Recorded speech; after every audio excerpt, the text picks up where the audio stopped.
ሰላም ሳይኖር ሰላም ነው ይላሉ። እዚህ ሕዝቅኤል 13 ገለባው ሳይኖር ጭቃ ይመርጉና በኋላ ዝናብ አውሎ ንፋስ ሲመጣ ያ ጭቃ ይወርዳል፣ ምክንያቱም ገለባ የለውም። ልክ እንደዛዋል ሰላም ሳይኖር ሰላም ነው ይላሉ። ይህን ሰውዬ ባላየው እያላችሁ ፒስ ትለዋል፣ ይመች ትለዋል። ባታየው ያንን ሰው ደስ ይላል። እንደዚህ አይነት ዘመን ላይ ነው ያለ ነው። ይመች፣ ችግር የለም፣ ፋይን ነው ትላል። ግን ያን ሕዝቅኤል እያለ ያለው ሰላም ሳይኖር ሰላም ነው ይላል። ፌክ ነው። የእግዚአብሔር መንግስት ላይፍ ስታይሉ ስትሆኑ እንደዚህ አይደለም።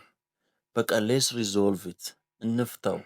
ሰላም ለማውረድ ነው የምትሞክሩት እንጂ እዛ ላይ ኤስካሌት እንዲያደርግ ነገሩ እንዲባባስ ነገሮች እንዲበላሹ አይደለም የምትሰሩት። ነገሮችን ለማስተካከል ነው የምትሰሩት። ፒስ ሜከር መሆን አለባችሁ። ባላችሁበት ሁሉ በምትገቡበት በሙሉ ሰዎች ሰላም እንዲሆኑ ነው መስራት ያለባችሁ። ይሄ ነው ኪንግደም ላይፍ ስታይል ማለት።